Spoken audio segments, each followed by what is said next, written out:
ये है तांबा यानी कि कॉपर, वो मेटल जो हमारे भविष्य को रोशन करता है। बिजली के तारों से लेकर सोलर पैनल, इलेक्ट्रिक गाड़ियों से लेकर डेटा सेंटर्स तक कॉपर हर जगह है। जिसके पास कॉपर वो दुनिया पर राज कर सकता है। भारत भी कभी कॉपर इंडस्ट्री का किंग हुआ करता था, लेकिन आज नहीं है। भारत कभी कॉपर का नेट एक्सपोर्टर हुआ करता था, लेकिन आज अपना आधा कॉपर इंपोर्ट करने पर मजबूर है। क्यों?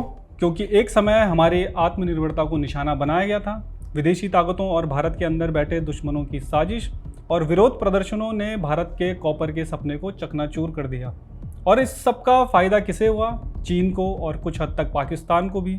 लेकिन अच्छी खबर यह है कि भारत दोबारा से दुनिया का कॉपर किंग बनने की राह पर आगे बढ़ रहा है और इसका क्रेडिट जाता है अडानी को, जिसने अभी हाल ही में गुजरात के कच्छ में 10,000 करोड़ रुपए की लागत से भारत का सबसे बड़ा कॉपर प्लांट शुरू किया है। लेकिन यह राह इतनी आसान नहीं थी। आज इस वीडियो में हम इसी मुद्दे पर बात करेंगे, भारत की कॉपर जर्नी में हुई साजिश, संघर्ष और उसके समाधान की कहानी।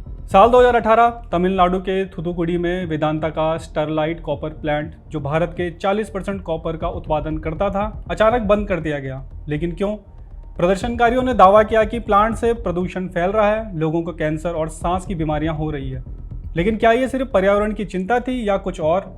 कुछ लोग कहते हैं कि यह एक सुनियोजित साजिश थी। विदेशी ताकतों और स्थानीय समूह ने मिलकर भारत की तांबे की ताकत को कमजोर किया और इसका परिणाम भारत कॉपर के नेट एक्सपोर्टर से इंपोर्टर बन गया और हमारी अर्थव्यवस्था को हर साल हजारों करोड़ का नुकसान होने लगा।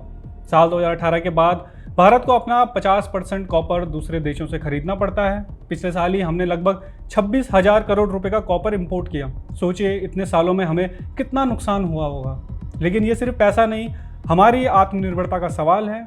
लेकिन अब एक नई उम्मीद जागी है, गुजरात के कच्छ में अडानी का कॉपर प्लांट।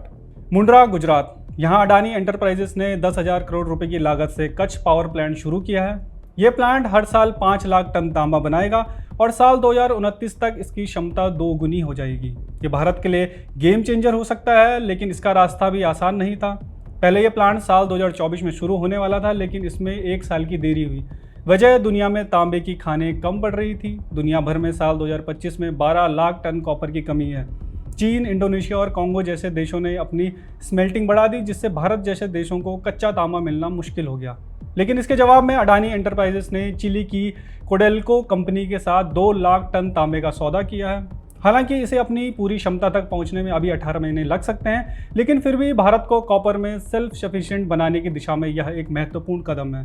इस प्लांट में पर्यावरण का भी ख्याल रखा गया है। प्लांट में जीरो लिक्विड डिस्चार्ज सिस्टम है, डिसैलिनेटेड पानी का इस्तेमाल होता है और 1/3 हिस्सा हरा भरा जंगल है।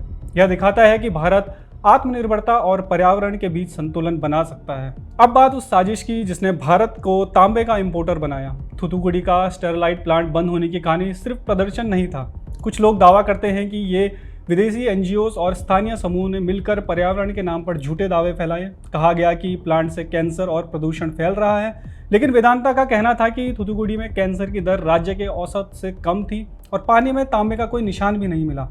तमिलनाडु के गवर्नर RN रवि भी इस बात पर खुलासा कर चुके हैं कि anti Sterlite protest foreign funded थे। आरोप यह भी लगे कि स्टरलाइट प्लांट के बंद होने से चीनी कंपनियों को फायदा हुआ। वेदांता लिमिटेड ने भी मद्रास हाई कोर्ट में बताया था कि चीनी कंपनियों ने स्टरलाइट के खिलाफ आंदोलन और विरोध को बढ़ावा दिया और फंड भी दिया। और जो एनजीओ इन विरोध प्रदर्शन का नेतृत्व कर रही थी, उसने FCRA यानी फॉरेन कंट्रीब्यूशन रेगुलेशन एक्ट का उल्लंघन भी किया और रजिस्ट्रेशन कैंसिल होने के बाद भी विदेशों से फंडिंग लेते रहा। दावे यह भी किए जाते हैं कि इसमें अलग अलग चर्च समूह जैसे Tuticorin diocesan association, Tuticorin multipurpose social service society, preacher activist Mohan C. Lazarus और हेनरी टिफग्ने भी शामिल थे। रिपोर्ट्स बताती हैं कि इन प्रदर्शनों में स्थानीय मछुआरों और कुछ धार्मिक समूह ने बड़ी संख्या में भाग लिया था। लेकिन सवाल यह है, क्या ये सिर्फ पर्यावरण की लड़ाई थी या भारत को कॉपर की ताकत को कमजोर करने की साजिश? स्टरलाइट के बंद होने से भारत को नुकसान हुआ और आज हम तांबे के लिए विदेशों पर निर्भर हैं। इसका नतीजा भारत की अर्थव्यवस्था पर बोझ और रणनीतिक कमजोरी। हमारे दुश्मनों को इसका फायदा हुआ। स्टरलाइट कॉपर प्लांट के बंद होने से भारत में कॉपर की मांग बढ़ने लगी और मजबूरी में हमें चीन से इसे मंगवाना पड़ा। चीन धीरे धीरे कॉपर इंडस्ट्री का किंग बनता गया।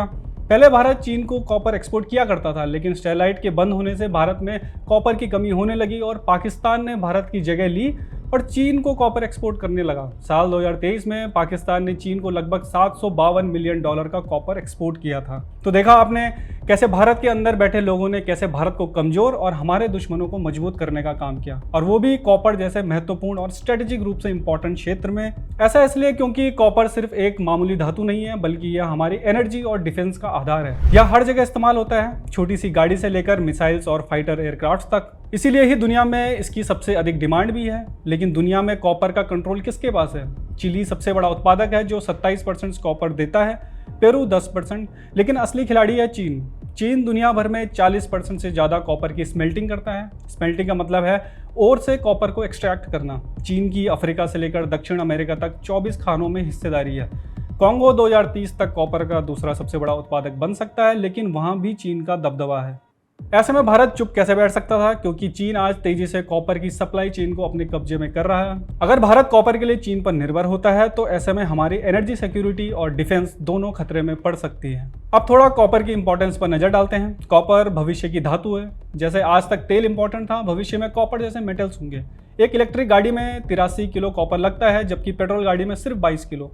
सोलर और विंड पावर में कोयले से 8 से 12 गुना ज़्यादा कॉपर चाहिए। डेटा सेंटर्स, अंडरसी केबल्स और रक्षा उपकरण, हर जगह कॉपर। भारत की 500 गीगावाट रिन्यूएबल एनर्जी का टारगेट और ईवी क्रांति कॉपर के बिना अधूरी है। 2030 तक दुनिया में 80 लाख टन कॉपर की कमी होगी। अगर भारत ने अभी कदम नहीं उठाए तो हमारी अर्थव्यवस्था और सुरक्षा दांव पर लग सकती है। तो भारत का रास्ता क्या है? पहला, कच्छ कॉपर जैसे प्लांट्स को बढ़ाना। अडानी का लक्ष्य है 2029 तक 10 लाख टन कॉपर बनाना। दूसरा, विदेशों में खाने खरीदना।